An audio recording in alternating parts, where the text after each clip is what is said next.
Bonjour à tous et bienvenue en maths 126. Alors là, on est dans le deuxième poly d'algèbre linéaire et on va regarder des exemples d'applications linéaires. Alors, dans l'exemple du cours, on donne 4 fonctions qui sont des applications linéaires. La première est détaillée dans le poly, donc là, ce qu'on va regarder, c'est la troisième. Comment on va faire la preuve pour la troisième fonction qui n'est pas détaillée dans le poly.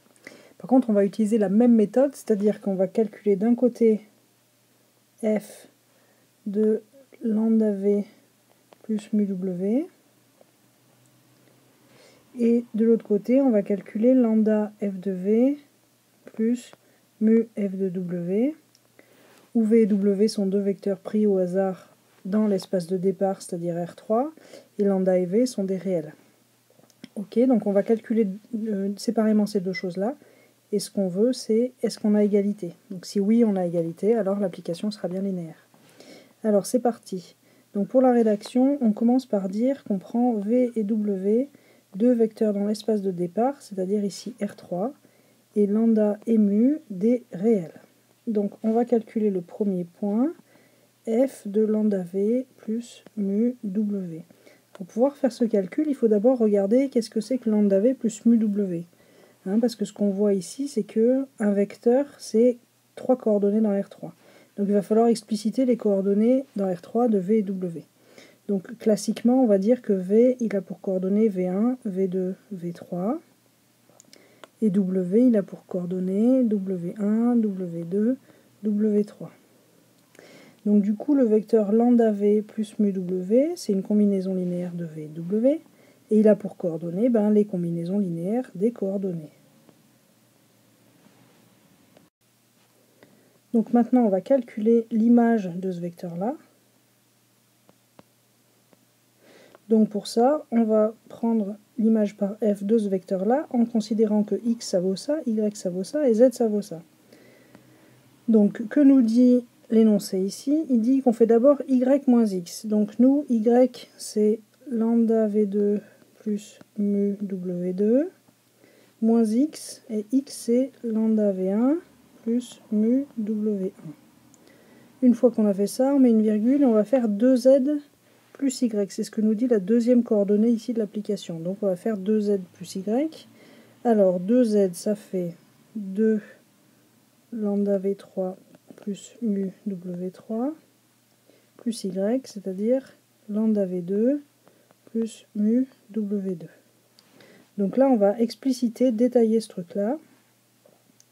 Donc ça nous fait lambda v2 plus mu w2 moins lambda v1 moins mu w1.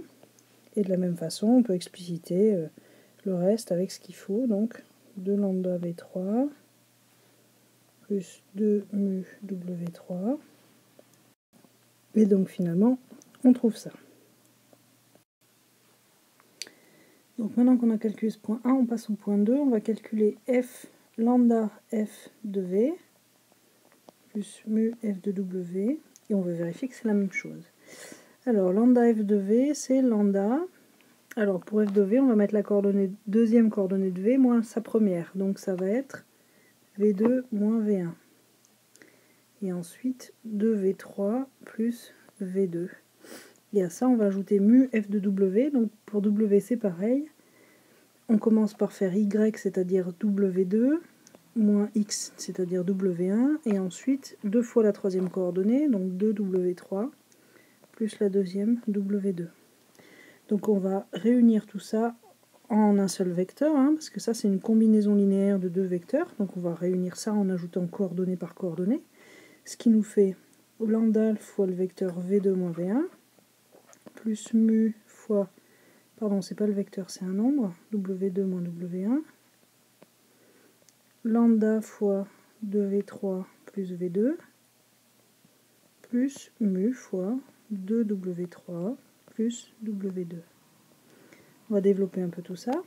Qu'est-ce qu'on obtient? Lambda v2 moins lambda v1, plus mu w2 moins mu w1. Ensuite, donc 2 lambda v3 plus lambda v2 plus mu 2 mu W3 plus mu W2. Alors c'est là qu'on va cligner des yeux très fort, et qu'est-ce qu'on voit? Que c'est la même chose que ce qu'on avait là. Hein, donc ici on reconnaît lambda V2, check, on va peut-être changer de couleur, hop, lambda V2 on l'a, mu W2 on l'a, moins lambda V1 on l'a, moins mu W1 on l'a. Et c'est pareil ici, on a les deux lambda V3 de mu W3, pouf pouf, lambda V2, mu W2, pouf pouf. Donc on a bien égalité entre ces deux choses-là, c'est-à-dire on a prouvé que f de lambda V plus mu W, c'était égal à lambda f de V plus mu f de W, et ça, quel que soit V et W vecteur, et quel que soit lambda et mu réel. Et ça prouve bien que l'application est linéaire.